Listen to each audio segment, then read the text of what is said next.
तो welcome again दोस्तों, मैं आपका भाई और राजू पाल। तो कल हमने पढ़ा था आर्टिकल 1 से लेकर आर्टिकल 4 तक, यानी कि इंडिया एंड इट्स स्टेट। आज हम स्टार्ट कर रहे हैं आपका पार्ट 2 सिटीजनशिप, जिसको हिंदी में हम लोग नागरिकता बोलते हैं। आर्टिकल 5 से लेकर जिसका 11 तक इसकी चर्चा है। तो आर्टिकल 5 से स्टार्ट करते हैं पहले। तो आर्टिकल 5 स्टार्ट करने से पहले मैं आपको बता दूं कि हमारी जो नागरिकता है वो इंडियन कॉन्स्टिट्यूशन में ब्रिटेन के संविधान से लिया गया है। और हमारी जो नागरिकता है वो क्या है, सिंगल है। सिंगल कहने का मतलब, सिंगल कहने का मतलब है कि एकल नागरिकता है। यहाँ का नागरिकता अगर आप लेते हैं तो और किसी देश का नहीं ले सकते, या फिर अगर आप किसी दूसरे देश का नागरिकता ले लिए तो यहाँ की नागरिकता आपका खत्म हो जाएगा। हमारी नागरिकता जो है वो एकल नागरिकता है, ठीक है। तो हमारा जो नागरिकता है वो अधिकांशतः वो अमेंडमेंट 1935 के अकॉर्डिंग उस बेस पे है। हमारी नागरिकता बात करेंगे तो उसकी हम आगे चर्चा करेंगे कि हमारी नागरिकता 5 प्रकार से हम उसके अपनी नागरिकता को हम ले सकते हैं। तो हम स्टार्ट करते हैं आर्टिकल 5 से। आर्टिकल 5 क्या कहती है? आर्टिकल 5 कहने का है उसका कि जिस समय कॉन्स्टिट्यूशन बना, संविधान बना, तो उस टाइम जो यहाँ भारत में रह रहे थे लोग, उनको आर्टिकल 5 के तहत नागरिकता दी गई, जो उसमें रह रहे थे लोग, ठीक है। जैसे अब कोई पूछे उस समय जो लोग रह रहे थे उनको नागरिकता कैसे मिला, तो आर्टिकल 5 के तहत। और ये था आर्टिकल 5। आर्टिकल 6 क्या है? आर्टिकल 6 है कि उस समय जब भारत पाकिस्तान का बंटवारा हुआ तब अनाउंस किया गया कि जो लोगों को भारत में रहना है भारत में रहे, जो लोगों को पाकिस्तान में रहना हो पाकिस्तान में जाए। तो जो लोग, बहुत सारे अधिकांशतः लोग आ गए थे कि जो इधर भारत वाले एरिया में थे वो पाकिस्तान में चले गए थे, जो पाकिस्तान वाले थे वो भारत में आ गए थे। तो उस समय अनाउंस किया गया कि कोई भी व्यक्ति जो कि पाकिस्तान से भारत में आना चाहता है वो आ सकता है, तब उनको नागरिकता दे दिया जाएगा। लेकिन उसके लिए एक शर्त है कि उनको संविधान पूर्णतः बनने से पहले आना होगा, यानी कि 26 जनवरी 1950 से पहले उनको यहाँ भारत में आ जाना होगा। तो वैसे लोग जो पाकिस्तान में थे, पाकिस्तान से डायरेक्ट आए लोगों को नागरिकता आर्टिकल 6 के तहत दिया जाता है, उसमें दिया गया। यह था आर्टिकल 6। अब आर्टिकल 7 की चर्चा करते हैं। तो आर्टिकल 7 जो है, आर्टिकल 7 में कहा गया है कि ऐसे लोग जो भारत में पहले से थे फिर पाकिस्तान में चले गए, लेकिन उनको रियलाइज हुआ कि नहीं हमको फिर भारत आना चाहिए, तो फिर उनको ऐसा कहा गया कि ऐसे लोग जो भारत से पाकिस्तान चले गए हैं लेकिन पाकिस्तान से फिर भारत आना चाहते हैं तो उनको भी नागरिकता दिया जाएगा आर्टिकल 7 के तहत। लेकिन उनके लिए भी शर्त रखा गया कि उनको भी 26 जनवरी 1950 से पहले आना होगा। अधिकांश लोग डाउट इसी में होते हैं कि आर्टिकल 6 और आर्टिकल 7 में। तो आर्टिकल 6 में है कि पाकिस्तान से डायरेक्ट आए लोग, और आर्टिकल 7 में है कि भारत से गए पाकिस्तान और फिर पाकिस्तान से जो आए यहाँ पे उनको आर्टिकल 7 के तहत उनको नागरिकता दिया गया, ठीक है। तो अब होता है आर्टिकल 8 में। तो आर्टिकल 8 में हमने अभी ऑलरेडी पहले बताया कि यहाँ के जो नागरिकता है वो क्या है, एकल नागरिकता है। यहाँ का नागरिकता अगर है तो आप दूसरे देश की नागरिकता नहीं ले सकते। लेकिन हम करते क्या है कि किसी भी काम के सिलसिले में या घूमने के सिलसिले में तो विदेश जाते हैं हम लोग, ठीक है। हमारा पासपोर्ट बन जाता है, वीज़ा बन जाता है तो हम लोग जाते हैं। पासपोर्ट वीज़ा क्या है उसकी चर्चा हम आगे कर लेंगे। तो लोग अगर किसी भी काम के सिलसिले में या विदेशी भ्रमण के लिए अगर लोग जाते हैं तो उनकी नागरिकता बनी रहेगी। ये किसके तहत? आर्टिकल 8 के तहत। यानी कि आपके रिलेटिव्स या आपके कोई सगे संबंधित जरूर विदेश कमाने गए होंगे, तो किसके तहत? वो आर्टिकल 8 के तहत। आर्टिकल 8 उनको राइट देता है कि अगर आप विदेश में काम करने के सिलसिले में या घूमने के सिलसिले में जाते हैं तो आपका सिटीजनशिप खत्म नहीं होगा। Sorry guys. ये था आर्टिकल 8, ठीक है। अब आता है आर्टिकल 9। आर्टिकल 9 क्या कहता है? आर्टिकल 9 कहता है कि आपका जो है नागरिकता वो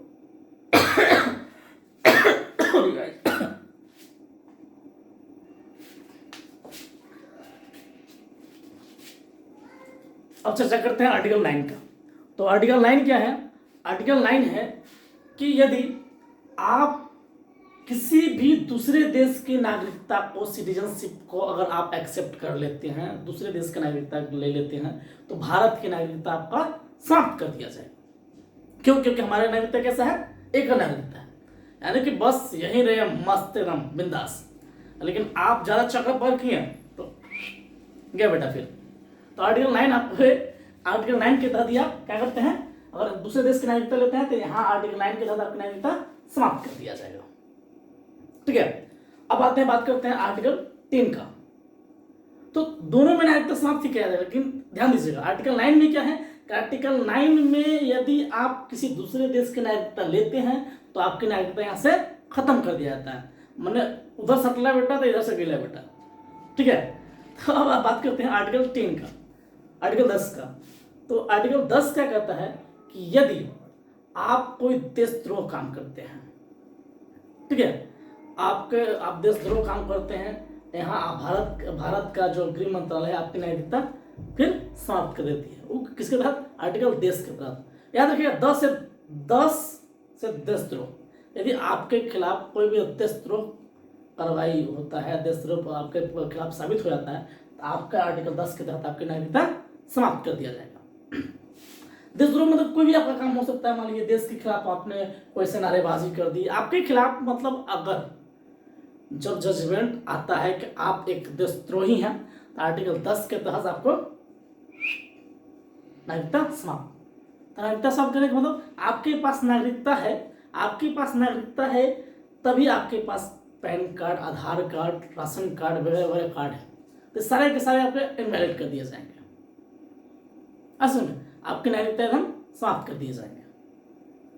आप जो है क्या है? आप भारत देश के नागरिक हैं, ठीक है। और हम अभी सपोज मैं बताया, कल भी बताया था कि मैं झारखंड से हूं, तो मैं झारखंड का क्या हूं? मैं झारखंड का नागरिक हूं? जी नहीं, मैं झारखंड का निवासी हूं, क्योंकि मैं झारखंड में निवास करता हूं। मेरा रेसिडेंस बनता होगा तो झारखंड से बनता होगा, ठीक है।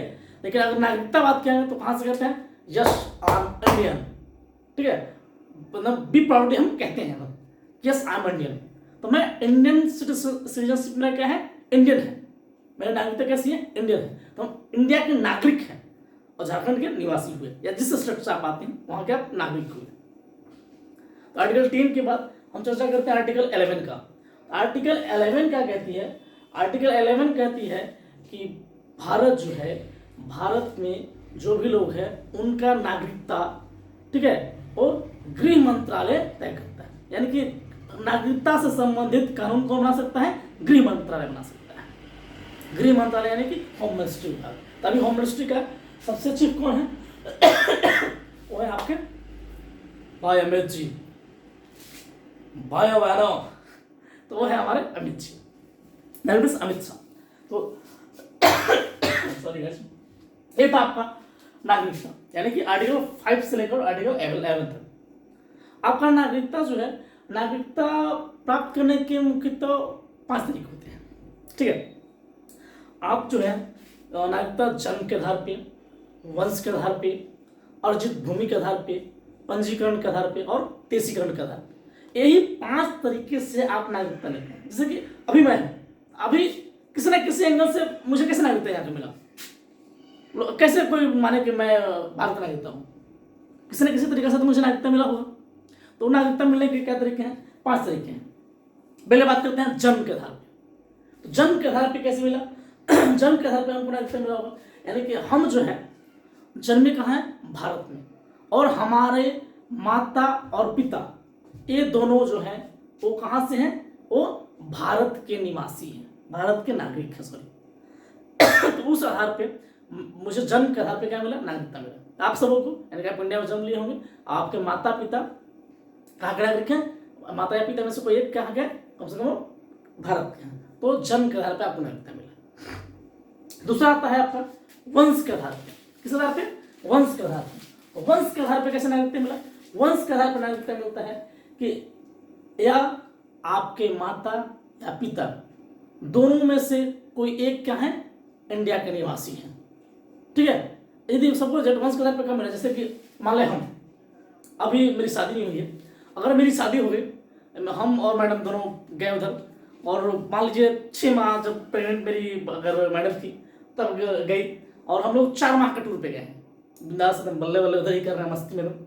तो वहाँ हुआ क्या कि उसके बाद ना मेरी मैडम का डिलीवरी हुआ, तो वहाँ का जब बच्चा हुआ तब तो कहेगा अबे तेरी क्या, अब तो वहाँ बच्चा जन्म लिया, भारत में तो लिया नहीं, अब किस आधार पर उसको नागरिकता मिलेगा? तो उसको नागरिकता किस आधार पर मिलेगा? वंश के आधार पर। क्यों? जन्मा जरूर वहाँ है, लेकिन उसके माता पिता में से कोई एक कहाँ के हैं? यहाँ के हैं, भारत के। या सपोज मान लो हम इंडियन हैं, अब मैं गया अमेरिका, मैं किसी पे ट्रोल नहीं कर रहा हूँ, मान लो कोई भी विदेश कंट्री में गया, वहाँ पे गया, और वहीं पे मान लो वहाँ पे मान लो मेरा किसी से शादी हो गया, तो वहाँ अब उसके बाद जो बच्चा हुआ तो वो क्या हमारे यहाँ नागरिकता लेने के काबिल है? तो जी बिल्कुल होगा। क्यों? क्योंकि उसका बाप कहाँ से है? उसका बाप तो है अक्खा इंडियन है वह, तो उसका बाप जो इंडियन है तो वंश के आधार पर उसको नागरिकता तो मिलेगा। या सपोज अभी जो है सानिया मिर्जा, सानिया मिर्जा कहाँ की? भारत की। पाकिस्तान की नागरिकता भी ली नहीं हो, बहुत चतुर्माइन की है, पाकिस्तान की नागरिकता नहीं ली है, तो अगर उसका बच्चा चाहेगा तो क्या भारत की नागरिकता ले सकता है? तो बिल्कुल ले सकता है। क्यों?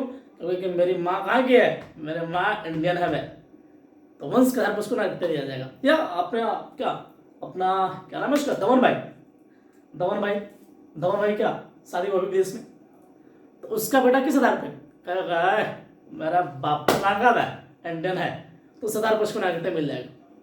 तो किस आधार पे? वंश के आधार पे। अगला आते हैं हम लोग तीसरा, अर्जित भूमि के आधार पे। तो अर्जित भूमि कहने का मतलब है कि जैसे कि हम बताए थे, कल चर्चा किए थे कि सिक्किम जो है 1975 में उसको हम लोग एक्वायर किए, यानी कि उसको हम लोग अर्जित किए, जीते, तो मतलब कि उसको मिला है सपोर्ट, सॉरी मिला उसको, तो उसके बाद जो है वहाँ के लोगों को नागरिकता तो देना होगा। तो वैसे तो लोगों को नागरिकता स्वतः किस आधार पे? अर्जित भूमि के आधार पे दिया जाएगा। वैसे लोगों को अर्जित भूमि के आधार पर नागरिकता मिल जाएगा। तीसरा हुआ। चौथा होता है कि चौथा पंजीकरण। पंजीकरण में क्या है कि ऐसे लोग जो राष्ट्रमंडल देश से आते हैं, राष्ट्रमंडल देश कहने का मतलब है जो कभी ना कभी ब्रिटिश का कॉलोनाइजर रहा हो या गुलाम रहा हो, ऐसे देश राष्ट्रमंडल के अंतर्गत आते हैं। राष्ट्र खेल भी होते हैं, आप लोग होंगे, आप लोग जानते हैं। तो राष्ट्रमंडल देश वो लोग यहाँ पे जो यहाँ का नागरिकता ले सकते हैं, लेकिन किस आधार पर? पंजीकरण के आधार पर। तो पंजीकरण में भी कुछ कुछ प्रोसेस है, उसको फिलफिल करना होगा। उसके लिए क्या है कि आपको यहाँ पे पहले क्या था 5 साल, अब उसका टाइम बढ़ा दिया गया 7 साल, कि यहाँ पे कम से कम आपको 7 साल रहना होगा, और भारत की किसी भी जो यानी कि जो अनुसूची 8 में जो 22 भाषाओं का उल्लेख है, उस 22 भाषा में से कोई एक भाषा आपको आना चाहिए। 22 भाषा में से कोई एक भाषा आपको आना चाहिए। इसके साथ साथ 22 भाषा आने के साथ साथ देश को लगे कि हाँ इससे क्या है, आप देश के प्रति जो है आपका सोच जो है सकारात्मक है, तो गृह मंत्रालय को लगेगा, तब आपको गृह मंत्रालय आपको नागरिकता दे सकता है। किस आधार पर? वो भी यानी कि पंजीकरण के आधार पर। वो राष्ट्रमंडल देश के हैं तब पंजीकरण के आधार पर। एक होता है देशीकरण के आधार पर। तो देशीकरण के आधार पर यानी किसी भी देश के लोगों को नागरिकता दिया सकता है, ठीक है, चाहे वो खेल जगत में हो या किसी भी विज्ञान पद्धति में हो, जिससे कि देश को बेनिफिट हो, और यहाँ कम से कम वो 10 साल रहा हो और भारत की किसी एक भाषा का जानकारी हो, उसको देशीकरण के आधार पर उसको नागरिकता दिया जा सकता है। ठीक है, तो यहाँ तक था आपका नागरिकता। और कोई भी डाउट्स अगर लगे तो आप कमेंट सेक्शन में कोई भी बात को पूछ सकते हैं। बी फ्रैंकली आपको मैं पूरा कोशिश करूंगा कि आपका भाई राजू आपका पूरी मदद करे। तो अब हम चर्चा करेंगे एक था सिटीजनशिप, यानी कि 22 भाषा था, सॉरी 22 पार्ट है कॉन्स्टिट्यूशन के, जिसका कि पार्ट 1 और पार्ट 2 आज खत्म होता है। अब हम चर्चा करेंगे पार्ट 3 में। पार्ट 3 में क्या है? फंडामेंटल राइट्स, यानी कि आपका भारत के नागरिक होने की वजह से आपका क्या क्या मौलिक अधिकार है, मूल अधिकार है आपके पास, उसकी चर्चा हम आर्टिकल 12 से लेकर आर्टिकल 35 तक करेंगे, जो कि हम नेक्स्ट वीडियो में करेंगे। तब तक के लिए bye bye to all of you. हाँ, जो भी प्रॉब्लम हो कमेंट में जरूर डालिएगा कि हमें ये प्रॉब्लम है। चलिए, thanks of lot, best of luck and see you next.